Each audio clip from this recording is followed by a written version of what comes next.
Olá pessoal, bom dia, tudo bem? Meu nome é Cristiano, estou mais uma vez aqui no Atacadão.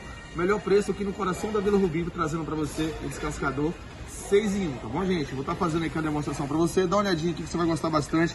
Primeiro passinho do 6, você vai descascar uma batata, uma cenoura, um chuchu, uma beterraba, uma abobrinha com apenas uma passadinha. Isso mesmo, dona de casa, com uma passadinha você já descasca, tá bom? Agora, se você gosta de fazer também aquela batatinha chips, ficou bem fácil, não precisa mais comprar batata industrializada.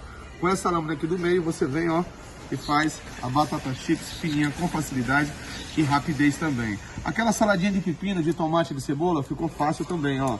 Passou, fatiou, tá bom? Abobrinha, se você gosta de fazer aquela lasanha ou fazer a empanadinha, é só você utilizar aqui, ó, essa lâmina também e passar e tirar uma bela fatia. Macarrão de abobrinha, virou novamente, utilizou esses dentinhos, passou, você fez o macarrão de abobrinha. Esse macarrão também, pessoal, pode ser feito na cenoura, na beterraba, ó.